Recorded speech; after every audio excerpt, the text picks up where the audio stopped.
You want to get shredded for summer? Cool. Then stop sabotaging your own gains. Most people are doing everything right at the exact wrong time.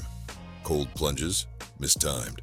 Leg day, avoided like taxes.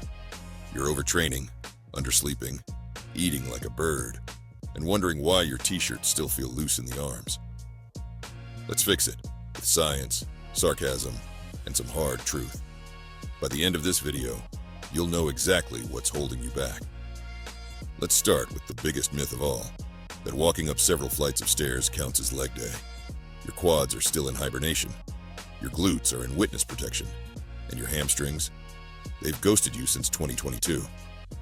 Reality check. Leg training boosts testosterone, growth hormone, and overall muscle mass. Skipping leg day isn't just skipping a workout, it's skipping your future progress. Plus, real talk, you can't be summer ready with flamingo legs. Next, the cold plunge. You bought the tub, you watched Joe Rogan, you whispered discipline before diving in.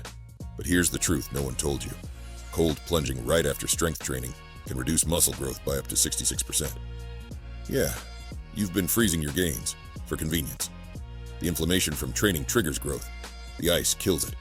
It's like watering a plant, then immediately hitting it with frostbite. Use cold plunges 6 to 8 hours after training, or on your rest days. You track sleep like a pro. You post screenshots of your REM cycles like they're PRs. But you still go to bed scrolling TikTok and sleep with one sock and your AirPods in. Sleep isn't optional. It's literally when your body grows.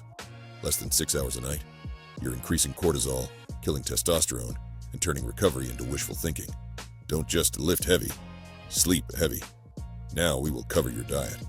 You say you eat clean, which means dry chicken, sad broccoli, and rice that tastes like nothing.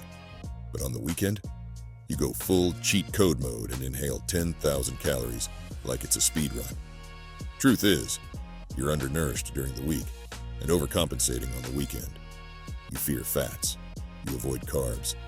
You forgot digestion even exists. Fix your diet. Eat real meals. Don't fear food groups. Add fiber from chia, flax, or vegetables. And stop thinking low calorie means better. Fuel performance, not your anxiety. Finally, the sacred scoop. You treat pre-workout like it's holy water. Dry scoop like it's a dare.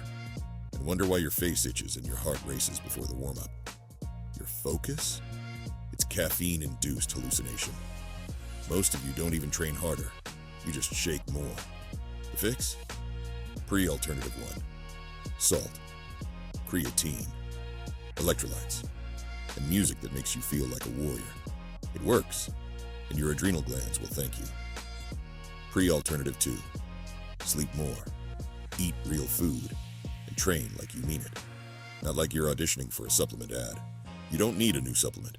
You need to stop skipping leg day, freezing your progress, ignoring your sleep, punishing your body with terrible food, and treating pre-workout like personality. Make these changes, and you'll look and feel like someone who actually knows what they're doing. If you liked the content, make sure to hit subscribe and join the tribe. And if you've got a gym bro still cold plunging after deadlifts, send this to him now.